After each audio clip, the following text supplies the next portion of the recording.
You are listening to the Horse Radio Network, part of the Equine Network family. Hi, I'm Jennifer Wood. And I'm Jennifer Connor. From Equestrian Businesswomen, and you're listening to Equestrian B2B, the podcast that brings together industry leaders, entrepreneurs, and equestrians for conversations about how they build and sustain a successful business.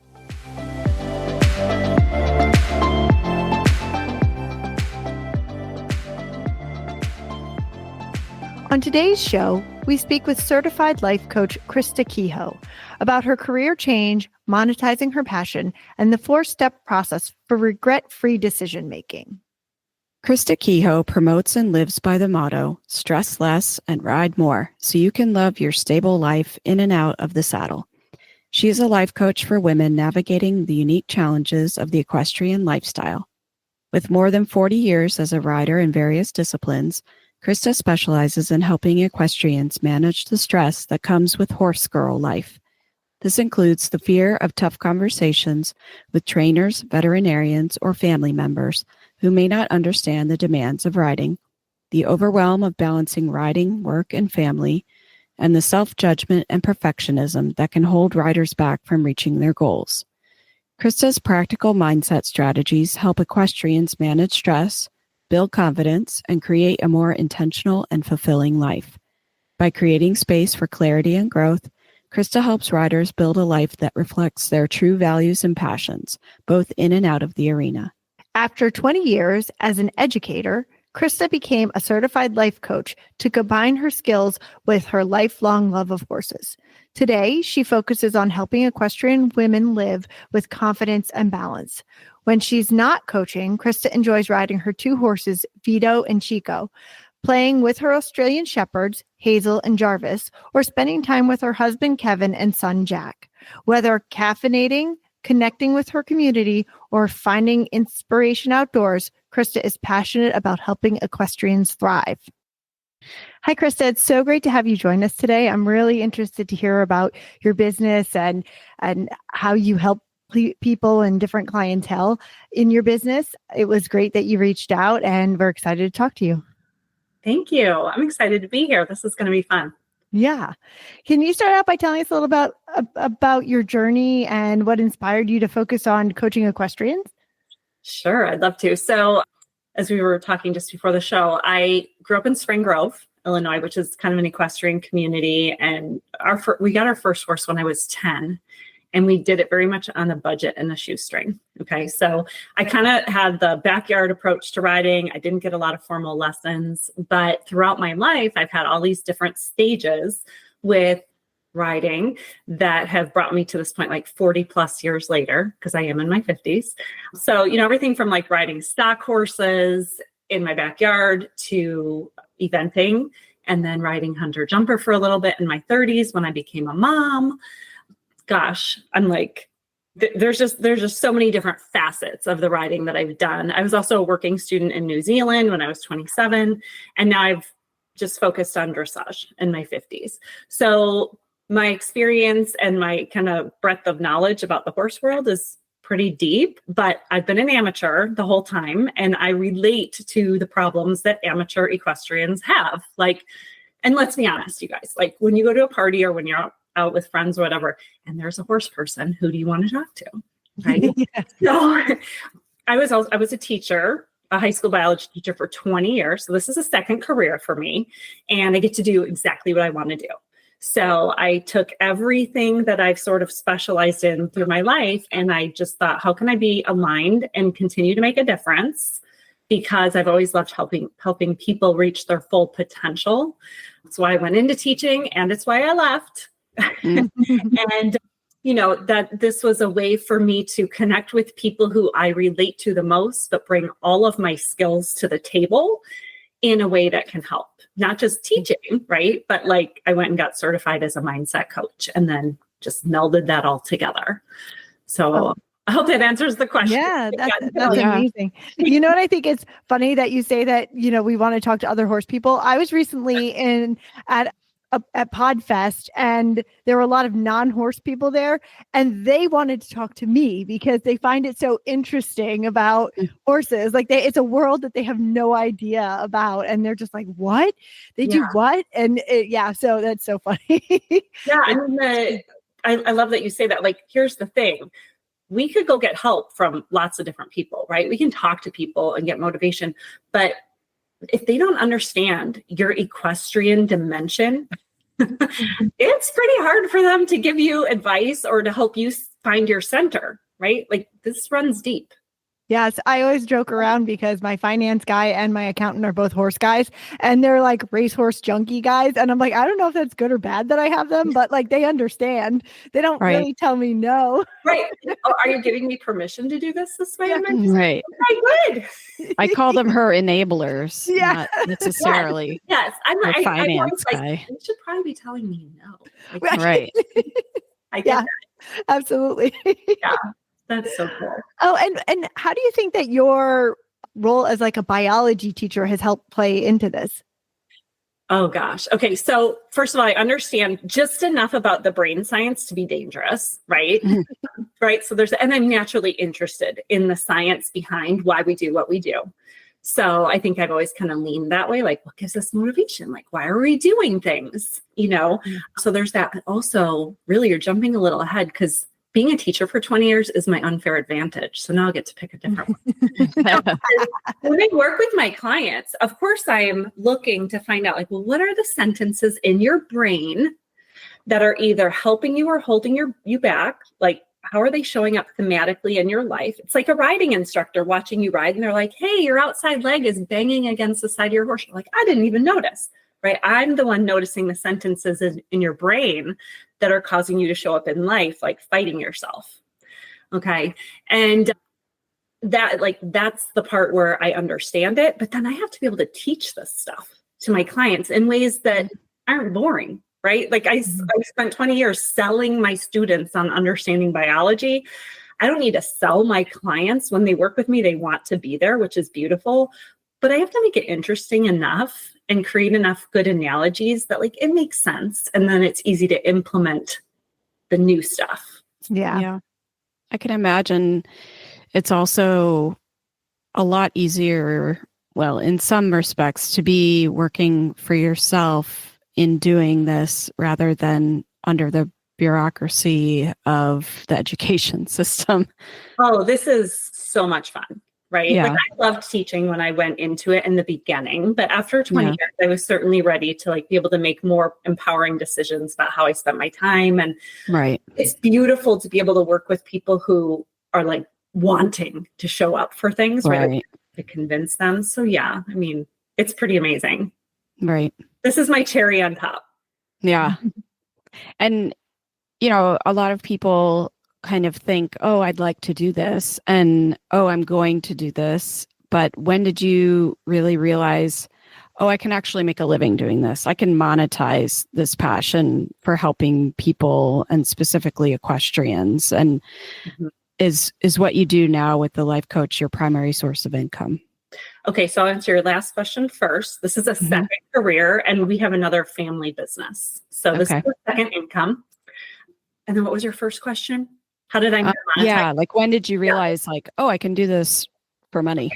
So when I left teaching, I think that was 2015 or 16, I actually went and got certified as a holistic health coach. I was like, oh, biology, I could coach people. You know what I mean? Like, how do I create a bridge to leave? Because I knew I wanted to leave. And then I was like, is this what I want to be coaching on? I don't know. So then I went and I got another certification in 2019 with the life coach school. And I don't know if you've ever heard of it. It's Brooke Castillo, she came up with the model, which I heavily rely on living through my teaching. I can explain some of that later. But when I got certified through the life coach school, I knew I could monetize coaching. I just didn't know, like, did I want to work for somebody else? So I worked for them for a year and I coached just everybody, hundreds and hundreds of clients. Every 20 minutes, I would have a new client. It was all mindset. It was very specific. And then after a year, I decided I can do this on my own.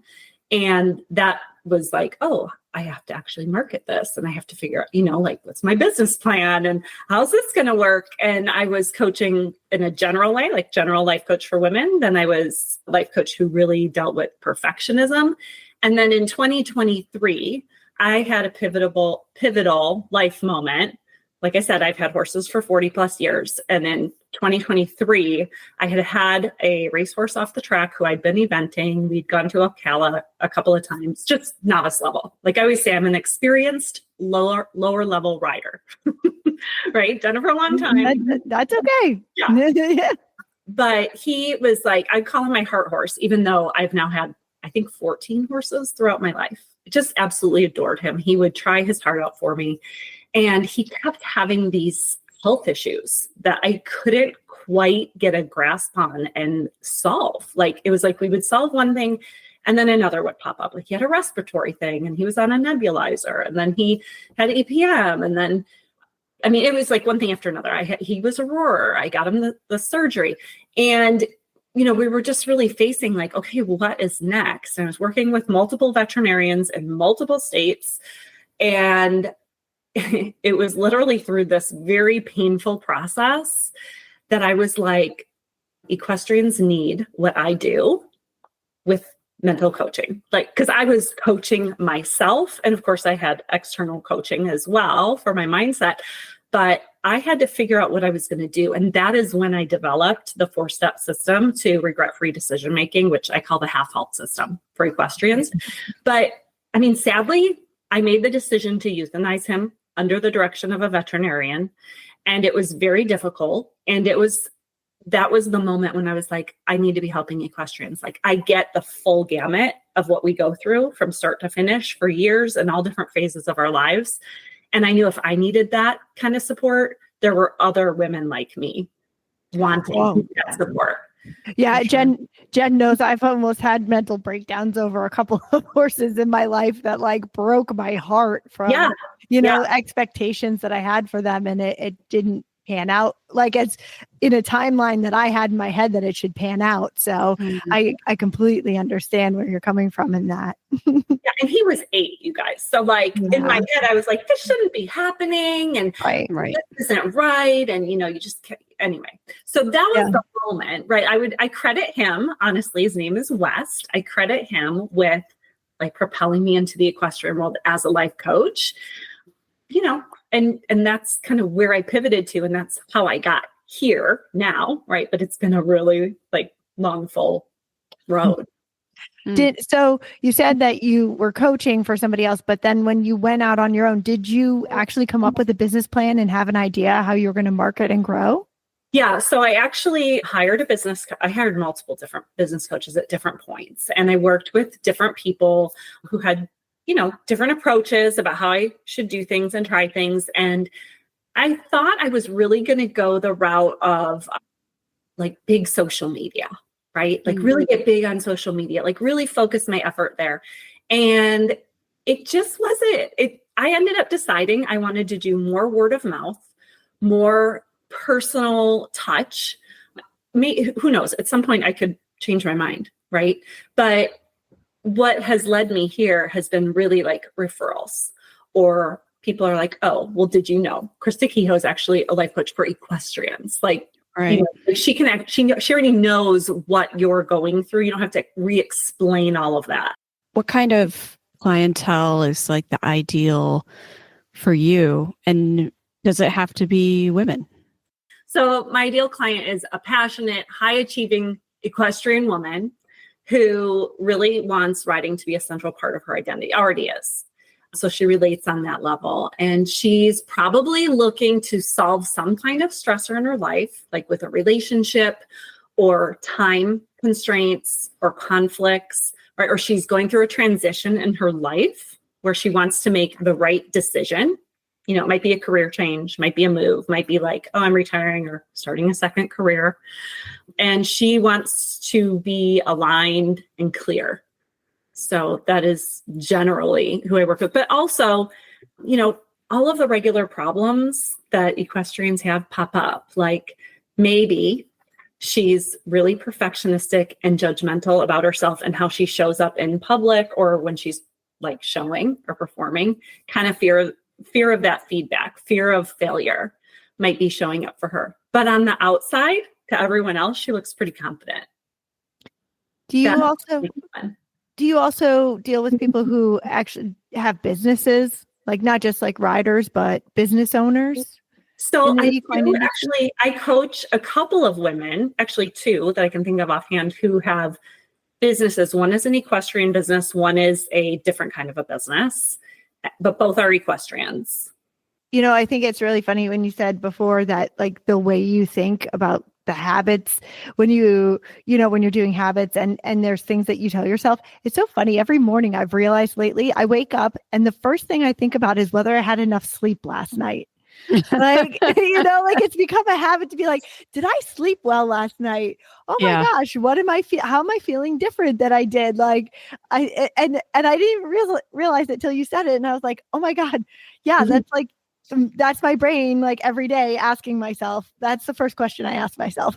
Interesting. I was on the Peloton today and the instructor was, talking and she's like, your body's listening to what you're telling it. And I'm like, ooh, is she a mindset coach? But it's true. Like your body is listening to what you are saying in your brain, like what sentences are going through your brain. So if you're walking into the arena, let's just say you're an amateur and you've got a full life, a career, a family, whatever, and you're getting to the barn and you're showing, and then, you're walking into the arena and you're like, oh, there are those people on the sidelines and I care what they think, right? I'm doing air quotes here. And your body tightens up, right? There are like hundreds of thousands of neural connections that make us show up in action in different ways. And so when you are thinking about those people, you get performative. Okay. You're trying to show up a certain way, right? Instead of feeling connected and present and like enjoying the process. Like, hi, we're amateurs. We're here to enjoy the ride. Yeah. Right? We're here for fun. Yeah. I mean, it's okay that there's some level of stress, stress is a normal part of life and some stress is good. Right. But if that stress is pulling you out of your game, right, making you really self-conscious or kind of freezing you up in the moment, that's a different kind of stress. And that's coming from the sentence or sentences you're replaying in your brain. Yeah. What do they think of me? They've said this. This is, I have to show this. I haven't gotten there fast enough. Maybe I'm not good enough, right? Like you all have some of that and that's okay. But when it pulls you out of your game, you have to find ways to change that self-talk. Yeah, it's kind of coming from a place of fear, like that fear of what everybody's thinking or, whether you're failing or you're not or. Yeah. What challenges do you think that equestrians are facing today, both as riders and individuals? Yeah, I mean, there's always ride time and balance, right? Like ride time and life balance, which I love when people talk about life balance because I have my own thoughts about it. It's why I named my first business Wise Balance Lifestyle because I was like, it isn't just balance. Like you got to know what to let go of, right? Yeah. Selective neglect is what I teach my clients. I'm like, you know what? On purpose, we're not doing this right now, right? We're going to constrain. Yeah. But I think the idea of how you want to authentically balance your life is always there, especially for riders. Because let's face it, lots of time, energy, and resources go into this, right? Show nerves, fear of failure, being judged. I think that shows up for lots of us. And I think also like shifting priorities can feel like a problem when you're, like I said earlier, kind of like transitioning in your life. Like maybe work is transitioning, or maybe family life is transitioning, or picking up steam, or like right now we're looking at colleges for my son. He's 17, he's an only, right? That's very different than when he was 7. And, kind of what my role is or how I need to show up for him or not, right? Like, I have some openings and time right now that I did not have before, which allows me to pursue horses in a different way and still feel really good about what I'm doing and also my business. Right. Right. So like shifting priorities, I think difficult decisions are another thing I see people having problems with, not just, it's so fun, right? Not just with like, let's say significant others, family members, or, other relationships, but difficult decisions in the care of your horse, talking to your veterinarians, your farriers, your barn owners, and knowing that what you're going to request, ask for, or talk about might not always be what someone else wants to hear, and how to do that from a really genuine, authentic place, still getting your point across, right? Like not being afraid of, well, what if I disappoint them? But also not doing it like, I'm going to fly in their face and I don't care what they think, right? Like there's a really good middle ground for that. Yeah. And a lot of times I think that brings up fear for a lot of women, even though we come in with, in the horse world, a tough exterior sometimes, but inside we're like, oh, we want to say it. Yeah. And conversations with ourselves too, going back to that. Yeah. And how the women that you coach, like what's the age demographic look like on that? Yeah. Well, right now I am coaching from 30 to 74. Oh, wow. Okay. Yeah. And I have had a couple of teenagers, but that's always like, because, you know, if mom and daughter are both into horses, and sometimes I've had things like that come up. Okay. But I would say 30 to 60 is more my norm, but yeah, like a full range, right? Yeah. Yeah. I was curious because I think sometimes it's going to be interesting to see how the younger generation, like those 18 to 30-year-olds, are interacting going forward, and if like mindset is going to play a big role in how they approach doing things. Yeah, I'm curious. I guess we're going to find out, right? Yeah. I think there's a lot more self-awareness. Yeah. It's become very mainstream. Like if you think about like when I was growing up, I didn't know what a life coach was. I did not know that was an option for a career. Right. You know, like it wasn't a thing. And if it was a thing, it was like the super elite, like maybe movie stars had a life coach. It's kind of like fitness coaches, right? Right. Like most of us have probably had a fitness coach at some point now, but that used to be for the elite. Yeah. We've come really mainstream. Yeah.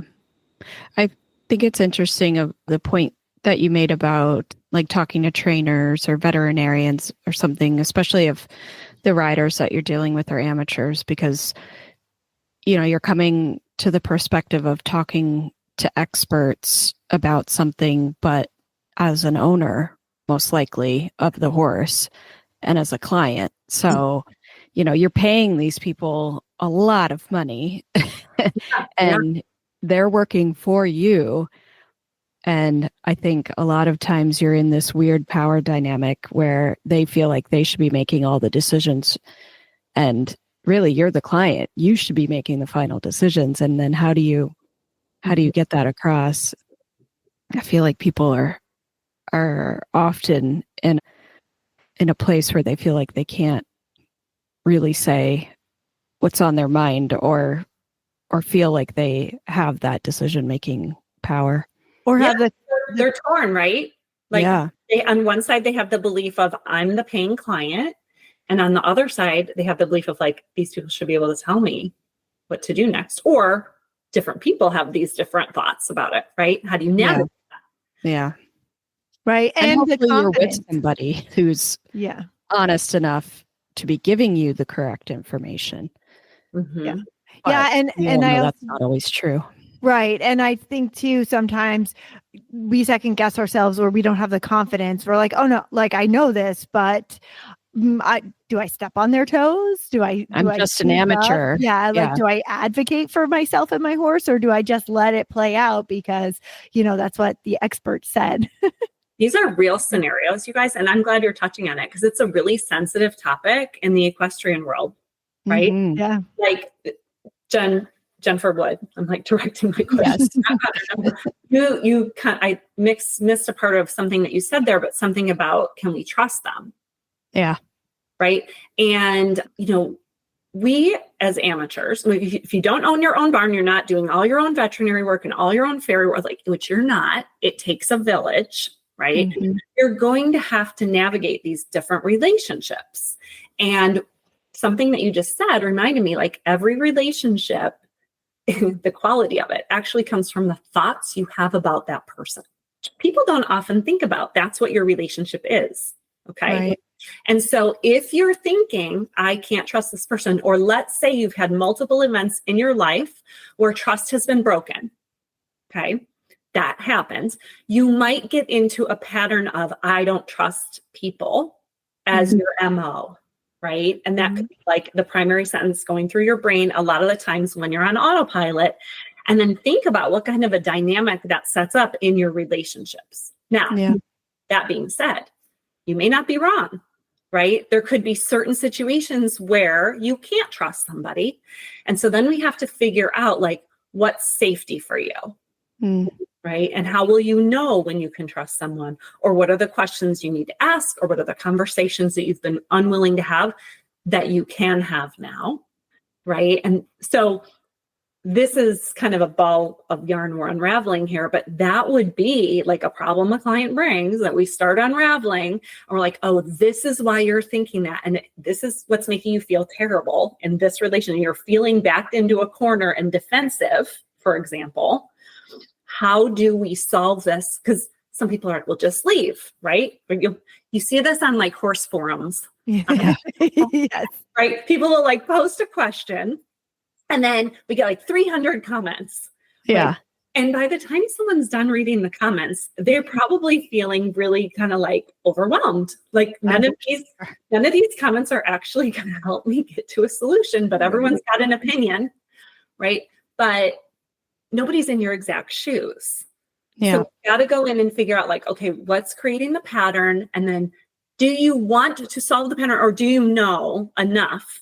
Like, this is not a safe situation for me. Because why would you put yourself in a situation really over and over again of not trusting that person if you know that? Then we ask that question, like, what's keeping you there? You know, why aren't you letting yourself find safety? So there's just so many different ways to peel this onion, you guys.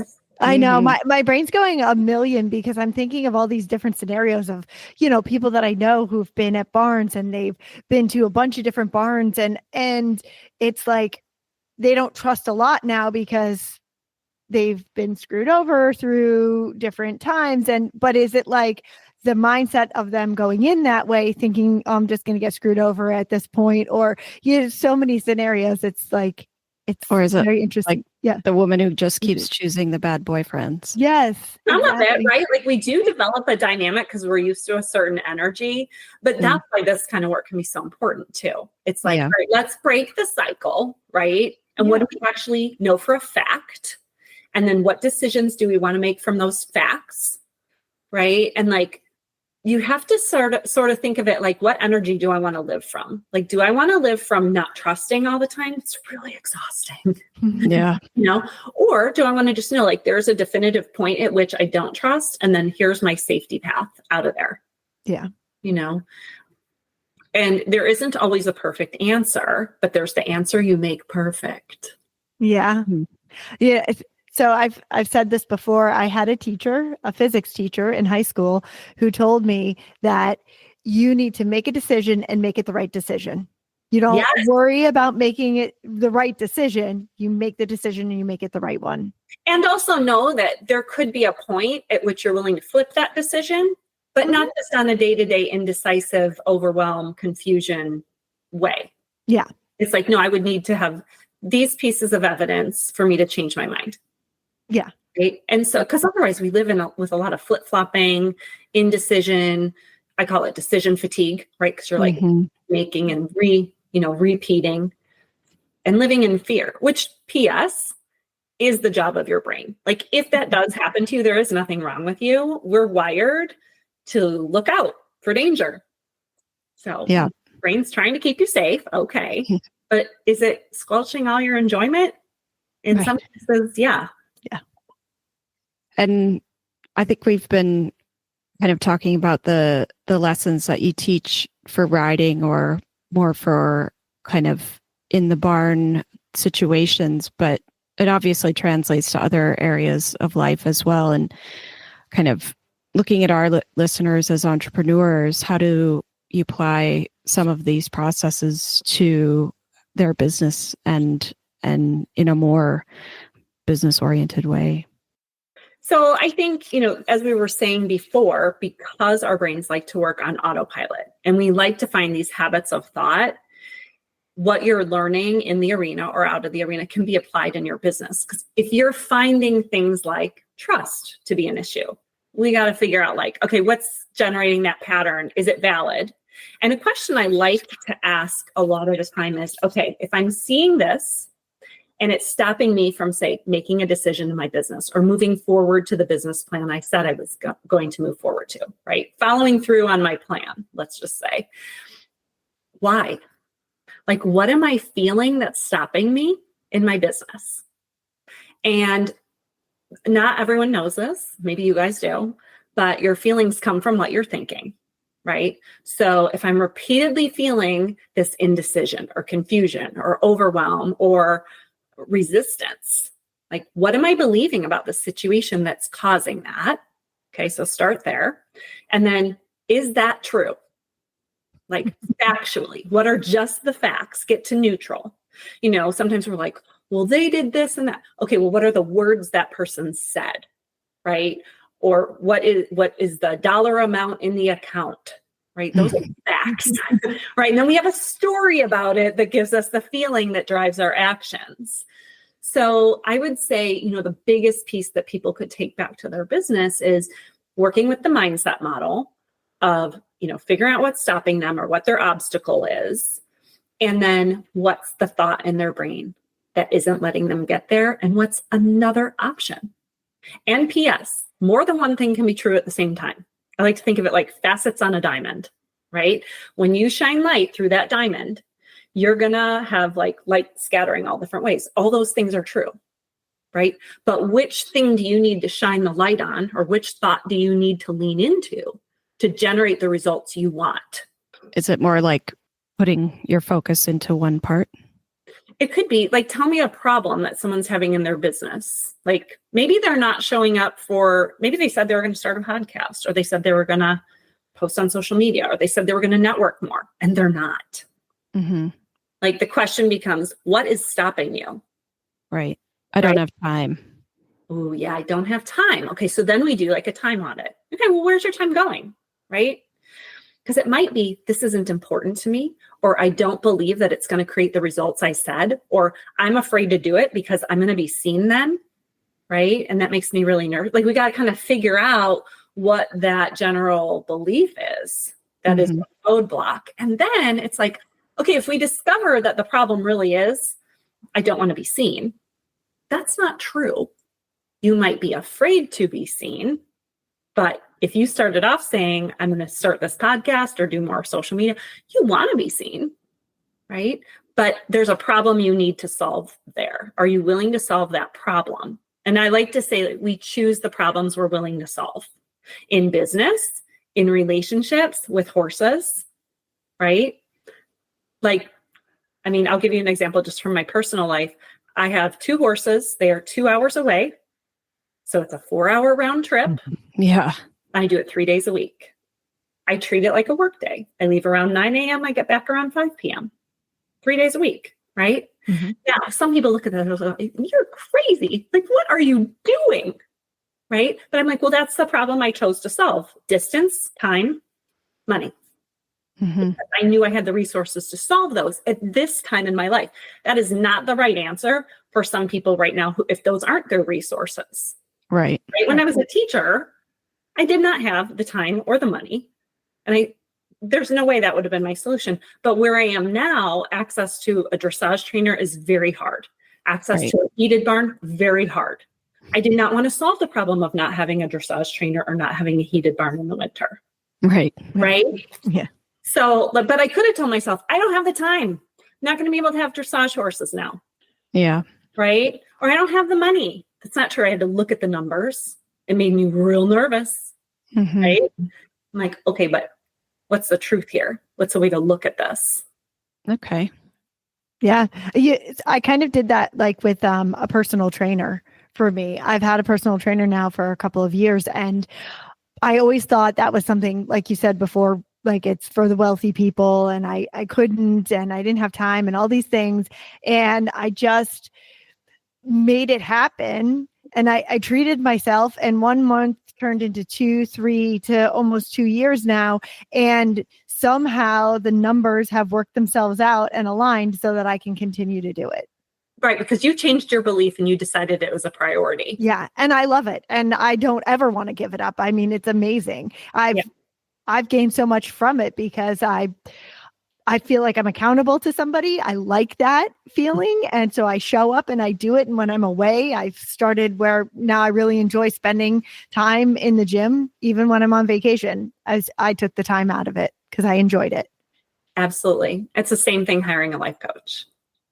Yeah. You know, like I would initially imagine. people are coming to me going, you know what? I have a couple $1,000s that I want to drop at your feet. No, they're looking for a transition in their life, a change in the way they think about things so they can feel something and go generate some results, right? Yeah. There are results they wanted that they aren't getting, right? Yep.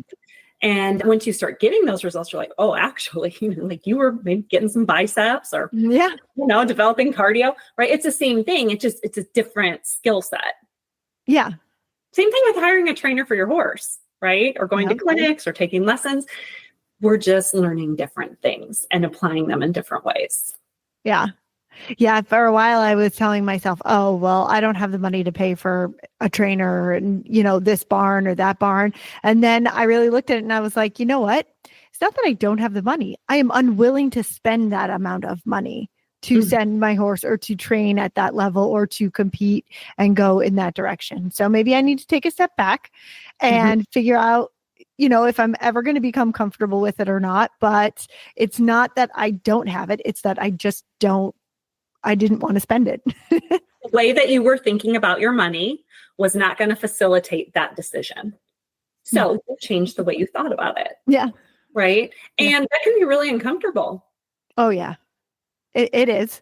Especially because I'm like not riding now. And I thought that was a huge part of my identity and who I was. And like, if I'm not riding, are people going to want to listen to what I have to say? And I'm like, I've got plenty of years behind me of what I'm doing. I didn't forget about that.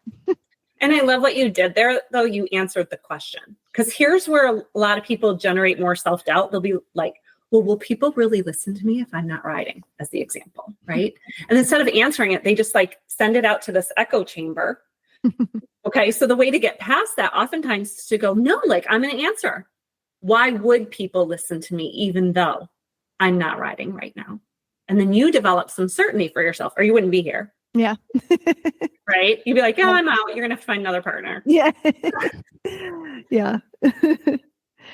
Oh, so you have developed a 4-step process. You kind of mentioned it earlier for making these regret-free decisions.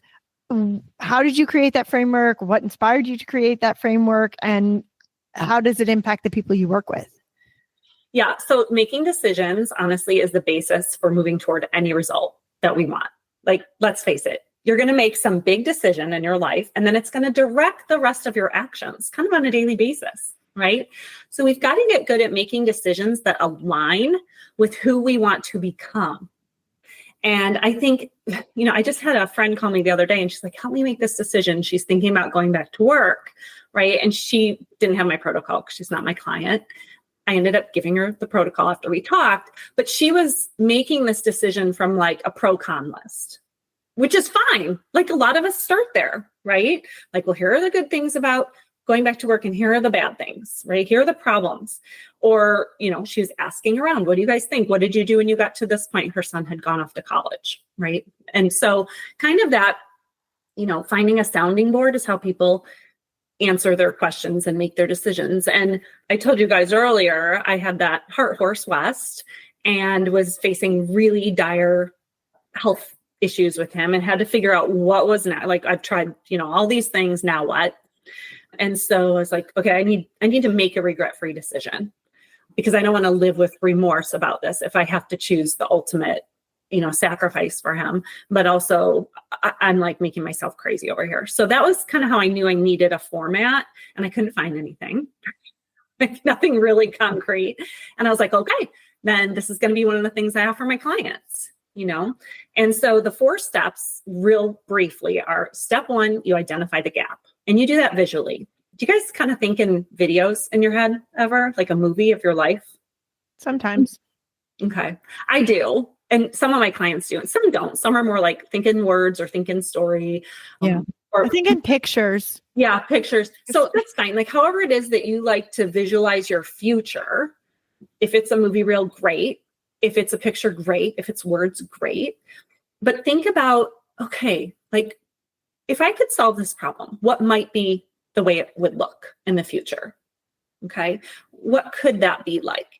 And where am I right now? So we have to kind of get like the difference. What's the gap between where I am now and where I think I might want to be? And the piece most people forget there is like, you're actually chasing a feeling. It's not often the result you're looking for. It's how you're going to feel when it is resolved. Okay. So like in that case, I was like, I want to feel calm and certain and grateful and gracious and generous, right? Like I went through all these different feelings, and then I was like, well, how could I feel that way? Like, what would that look like? Who would I need to become? Because once you kind of get that idea in your head, you're like, well, am I sure that's what I want? And so part 2, after you've identified the gap, is create certainty. And I do this with 2 questions. We go deeper, but the general format is 2 questions. Who do I want to be more of in this process? Who do I want to become more of in this process? And why? Right? Like, what is she like? So envisioning your future self. What does she know that you don't know? What is she feeling that you're not feeling?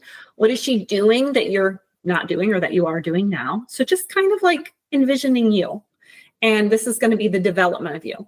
If we waved a magic wand, you guys, and just had the result, it actually wouldn't be as satisfying as if we went on this journey of growth. We're actually all looking for a journey of growth. Okay. So then after you create this certainty, like, yeah, I think I want to become that person. And it's important to me because of these things. Here's how it aligns for me. Then part 3 is dissolve resistance. Because what ultimately happens as soon as you are like, I think I want to do this thing and I want to become this person, your brain's like, that's too hard. That's too much money. That's not how we do it. People are going to think this about me. Like all the problems come up. So let those obstacles show up, like write them down. These are problems you can solve. Or if you ultimately decide like, these are not problems I want to spend my time solving, then we got to go back up to the gap. Right? Okay. Yeah. But if you're like, these are problems I think I'm willing to solve, or I'm willing to get help, or I'm willing to develop the skill set or ask questions, okay, then we can start getting past these. And part 4 is build the self-trust to overcome each of those obstacles. Start creating the proof and the evidence that you can move forward. So that's kind of the format. And it's a process, right? It isn't like, we'll flip a coin. Ask people, do a pro-con list, even do all those things, but none of those include the who are you going to become. Right. And that feeling of that growth along the way. Yeah. Yeah. I feel like it's relatable to a workshop I did at the Podfest recently about like developing strategy as well. Like it's not just, it's great mindset and everything, but it really starts with the mindset in order to build the strategy. Well, and it's funny that you say that because the step after this that I do with my clients is the Equestrian Success Blueprint. Okay. So then you've decided, and now we have to start creating this evidence. Well, now we have to work with your brain. Yeah. Because you're not just going to go do these things, right? How many of us say, I'm going to do this, and then we don't? Yeah. So our brain wants it to be safe, easy, or give us hits of dopamine. That's the motivational triad. It wants to avoid risk, effort, and long-term delay of gratification, right? Yeah. So we figure out the strategy for doing that. Yeah. Well, the gentleman who was running the workshop, he said, you need to treat yourself like you're your own employee. He was like, because you let yourself off the hook more than you ever would let an employee off the hook. Yes. And I was like, oh, he's right. He was like, how many times do you make an excuse for yourself? And you're like, oh, I'll do it tomorrow. I'll do it later. Oh, I didn't quite get there, but that's okay. Or, I set up this appointment and, it didn't work out or whatever. He's like, you let yourself off the hook. He's like, but would you let an employee off the hook? But here's how you go deeper with that, because I love that. Why are you letting yourself off the hook? Right. Right? What are you telling yourself where you make it okay and you break your self-trust? Yeah. Right? Because that's ultimately it. We've got to show, like, if I say I'm going to do this, here's how I'm going to show up. And then if you don't, you're like, well, didn't even have to make that decision because I'm not doing it. Yeah. And, I think a lot of people get stuck where they're like, okay, so I want to be this or do this. And then they don't enjoy the ride along the way. Like, so what if you don't actually become that, right? But you maybe the opportunity of going in that direction opens up so many other opportunities that you can then pivot. But if you just stay stuck where you're at, you're never going to go anywhere. But at least if you say, oh, this is my goal to do this, you might not quite end up there. It might be along the way, but something else might come up. Yeah, like building your business, you guys. Yeah. Think of all the opportunities that it opens up and all the development and growth that you get to be a part of. I don't know what your ultimate goal is, right? But kind of, so what? Right. Like you're growing, you're doing, you're becoming. That's the point. We're becoming. Yes. Yeah. I bought a dressage schoolmaster last month because I was like, the one thing I will regret in my life is if I never get to at least experience some of the upper level movements. Right. So I was like, all right, I'm gonna get this horse. This is gonna be amazing. I have no idea if I will ever be able to ride at the Grand Prix level, but I am just going to enjoy the process, right? And the development and the learning. And I think that's the point of setting goals. A lot of people get a little overwhelmed by goals because they're like, well, if I set it and then I don't achieve it, what will that mean about me? Right. Right. So it's like what you said about, no, the point is to be growing. The point is to engage in the process and enjoy it. Yeah. Yeah. Well, and it's funny about your example with your horse. I actually have gotten to ride some Grand Prix dressage horses. I took dressage lessons when I was a kid during the winter. Everybody went to Florida. We couldn't afford to go. So I spent the winters like riding at a barn where she did a lot of dressage. And you don't know what you don't know until you get on a horse or you experience something and you feel it and you're like, oh, that's what that is, right? Yeah. It's amazing. So, same thing with going through business and stuff. You don't know what you don't know. Yes. And it's the same with like so many things. Like my son is choosing a college right now. I don't want to choose a college till I know exactly what I'm going to do. I'm like, that doesn't work that way. Right. Probably. Well, you start with is not what you'll end with. And I think it's good for all of us to be able to set goals and know that we can work towards something we're certain of. But it's also really good for all of us to know you can set a goal and pivot, and like really learn, and not make that mean something negative about you. Right. So that's really hard though. Yeah, it is. For some people. It's hard because of how we've been conditioned. Right. And so habits of thought, I wonder what you make it mean. I wonder what you tell yourself, right? And it isn't about just letting yourself off the hook. Like Connor was saying, we don't want to just not do what we said. Right. But ask why. Is this really true? I don't want to do it. Is this really true? It's not important to me right now. If it's on your calendar, for example, and then you blow past it, it's worth asking. Is this actually not important to me? Because if it's not, let's neglect it. Right. Let's stop saying it is. Let's be honest. Right. Mm-hmm. That's mindset work because now you have to kind of grieve letting go of that. And sometimes it's letting go of that picture in your head that you thought you were, which is definitely hard to do sometimes. It can be, or you're at a different phase in your life. Yeah. Or the feeling that you're failing when you're not doing things that you originally set out for yourself. Well, and then this leads into the next question is how do you handle decision-making moments when fear or perfectionism creeps in? Because that's the perfectionism, right? Is fear of failure. Well, and let's face it, lots of us are perfectionists. Right? We don't want to be wrong. We don't want to be seen for being like it can be really scary. So I think the first thing is to know, like, it's fine that the emotion shows up. Like, let's not make it wrong to feel something. Okay. Okay. What if you've been conditioned not to feel anything your whole life? Yeah. I mean, like, what if your family doesn't talk about emotions? What if? So then we answer the questions. Do you want to be a person who does or not? Because it's not wrong either way. Right? Like you could start there. Okay. Or why are you telling yourself it's wrong? Right. Mhm. And then from there you go, okay, well, if I'm actually afraid of this, right, and I'm having that feeling, do I want this feeling to be what I live from going forward? Okay. Because remember, we take energy with us. We are propelled by energy. Think about even when you ride a horse, right? We're like showing up with a certain energy. It's going to change the ride, right? So now you go, okay, is this the life I want to create? Or do I want to create my life from feeling this way? Mhm. Right?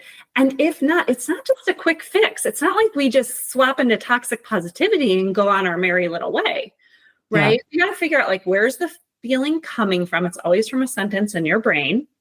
And that's why it helps to have like the eyes on the ground of a life coach, like watching you think, talking to you. And it's conversational. It's like this, right? People are like, what happens in a session? Like, we talk. So we figure out, like, well, what is that ball of thought that you have on repeat that makes you feel that way? And is it really true? Could we prove it in a court of law that it's true? Because that's how we know. Like, really, like, strip it away. Everybody's got opinions and stories, but there's going to be a set of facts, and then there's going to be a set of story. All the story is optional. You can keep all of it if you want to. Like, if you're like, well, my family thinks this, great. Do you think that? Do you want to keep it? Right? And then from there, we can go and untangle it if you want to. Otherwise, it's like, now you intentionally know why you feel that. You've chosen to keep it. It's yours. Own it. Right? You don't have to make yourself wrong for it. But if you're like, nope, that's not what I want to create from. Okay, well, then these are some things we need to start questioning and pushing on. Just because your brain offers it doesn't mean it's your best thought. And remember, many things can be true at once, right? So we don't even have to make it wrong. Like, they can keep their thoughts. You can even believe it's true. And also, you don't lean into it. And I use an analogy with a lot of my clients where, like, okay, let's say you're at a party. There's 40 people there. The first person that comes up to you, you're like, oh God, I know how this night is going to go. If I just talk to this one person the whole time, we're just going to get fixated on this thing, right? You don't have to get rid of that person, right? The other 38 people that are there, you just go entertain some of them. You don't have to entertain the one. It's the same thing with the thoughts in your brain. You're going to have a whole bunch of them. They don't even have to be wrong. We don't have to get rid of them. You can just choose to entertain a different one for a little bit. And so that's what you do if fear or perfectionism starts coming in. You acknowledge it and it's there, but you don't have to keep focusing on it. Yeah, you don't have to create from it. Sometimes I say, put it in the passenger seat and tell it to buckle up. Right? And we're going to actually have a different co-pilot today. Mm-hmm. Oh, okay. I like that. Yeah. And if our listeners could do just like one thing today after listening to this, what would you recommend? Yeah, so good. To start making regret-free decisions. Yeah, I think, start with who do you want to become more of? Really just start there. And why? And, start getting to know your future self. That's how you do it intentionally. Life happens, right? But it doesn't have to happen at us. We get to filter some of that and then decide how we want to respond. You've heard it. It's all the cliches, but this is how you do that. And so at the end of each episode, we have some questions that we ask each guest. We have new ones for 2025. So Connor is going to start with the first. Okay. What is your unfair advantage over others? Yeah. Oh, I mentioned at the beginning, being a teacher for 20 years, I think lets me come up with good analogies and that are relatable. But if I have to pick another one, I would say my support system. Like, my husband's amazing. I grew up in a really hardworking family. I did not grow up with money. P.S. Like, our first horse was $300. I bought my other horses from babysitting and lawn mowing money. So I totally have gratitude for where I am today and the horses I have and what I can do. And I'm willing to work hard. Yeah. And what's something worth fighting for, and what is something worth giving up? That's such a good question. So I think worth fighting for is your future self, who you want to become. And what's worth giving up are the thoughts and habits that keep you from her. All right. That's so good. What's been your favorite age so far? Oh, you guys, there's so much magic growing up with horses. Like I was like, do I pick when I lived in the loft apartment and my horses were downstairs in my 20s? Do I pick when I was a working student? But I have to be honest, like now is my golden age, literally. Like I'm choosing intentionally what I do. This is like the culmination of everything I know. And I would never want to give up the knowledge and experiences that I've gained. So it's now my 50s. Love it. Yeah, that's great. And who would you recommend as a guest for this podcast? Oh my gosh, I have so many. Okay. Do you see this picture behind me? Mm-hmm. Yeah. Cara Van Leuven, I think that's how you pronounce her last name. She is a painter.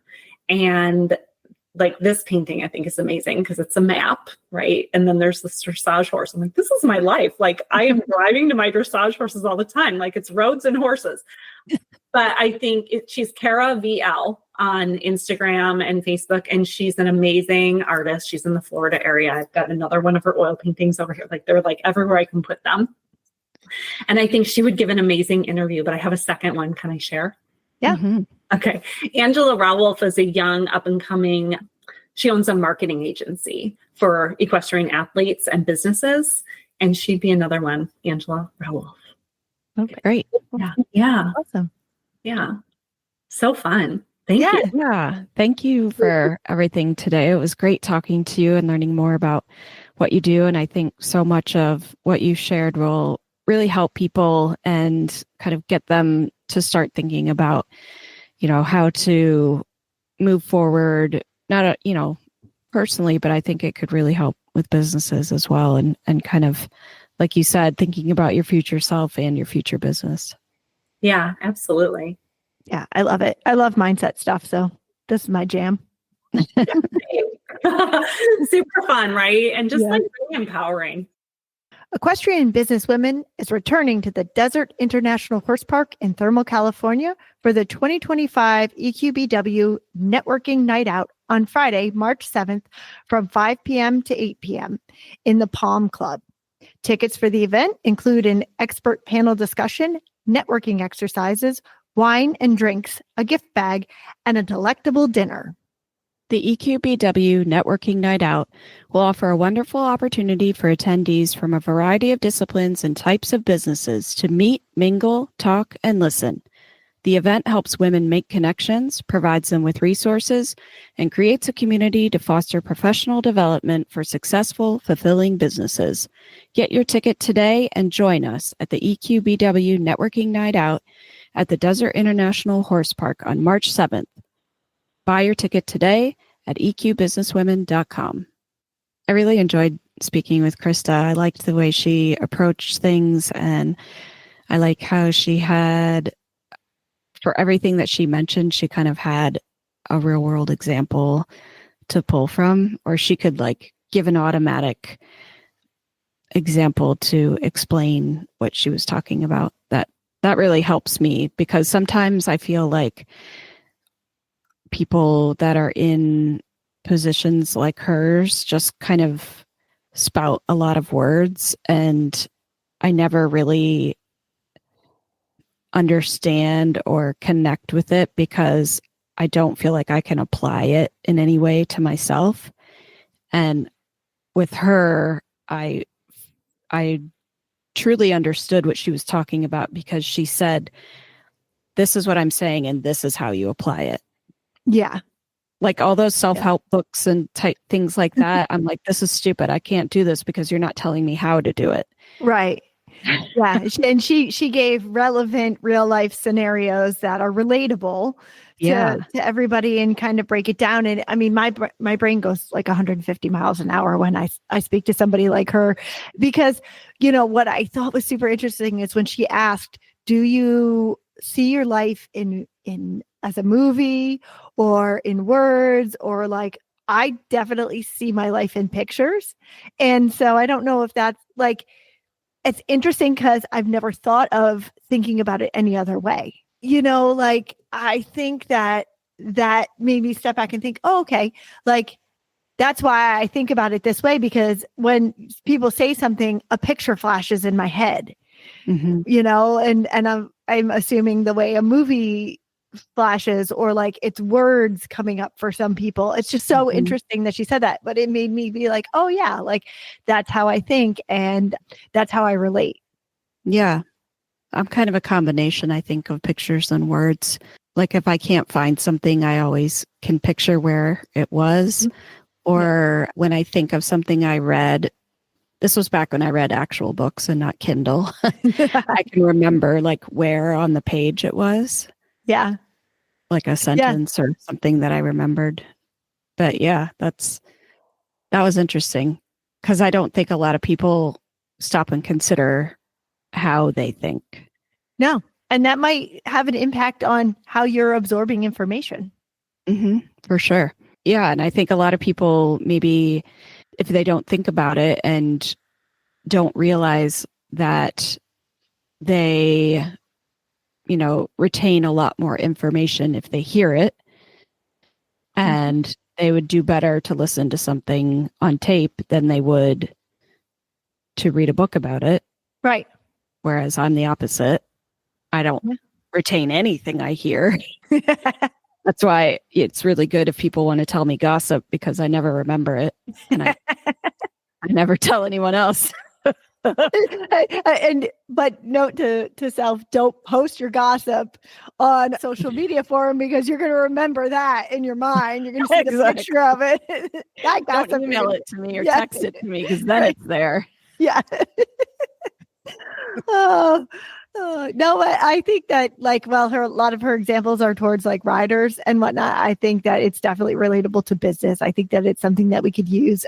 And like I mentioned, I'd been at PodFest a couple of weekends ago, and one of the workshops I did was about not necessarily mindset. It was more about strategy, but it was very much about mindset in setting your strategy, which I didn't connect. But then when she started talking about it, I was like, oh, this is like very similar to what he was saying, and how you have different roadblocks for yourself. And, I think that I took away from her too, that you have to ask yourself a lot of questions. Mm-hmm. And that to get to the bottom of a lot of things, it's asking those questions. And I also feel like I'm in my own it era where I'm like, you know what? Like, it's fine to be a certain way, but own it. If you don't want to do a certain thing, that's fine. Just own it. Say you don't want to do it. I think that was an important point that we kind of just like she mentioned, and I was thinking about it. I was like, yeah, I'm in my own it era. Like if I want to do something, like, and if I don't do it, then I'm going to own the fact that I don't do it. If I do it, I'm going to own it, that's the decision that I made. And I think a lot of people have a problem with doing that because they want to say they're doing one thing, or they want it to be one way, and they do something different and it's not in line, and they're not owning it. There's excuses about it. Yep. I really like that she developed this regret-free decision process, because she couldn't find anything that worked for her or that helped her. So she made her own. Yeah. And I also liked her point of that you can hold multiple thoughts at a time and just focus on the one that will serve you best. Yeah. Because I think a lot of times we just want to push away or not acknowledge the ones that don't make us feel good. Right. And that's not going to help in the long run either. No. So I think that's something to think about. And that's something to think about in business as well. Like something's not working. Like you have an employee that you really love, and you get along with them and you love their personality and they're great, but they are not getting the job done. Right. Right. And that's not something you want to deal with. Right. You don't want to fire them. Right. But in the long run, what's going to be better for your company? Yeah, well, it's like me with my expense reports on my to-do list. It's the last thing that I actually want to do. but I know that I have to do it so that I can keep my job and so that the company can function properly. But Right. So yeah, same thing, to-do lists, various things. So anyway, no, it's a great discussion. yeah, it was a great discussion and very opening up the mind.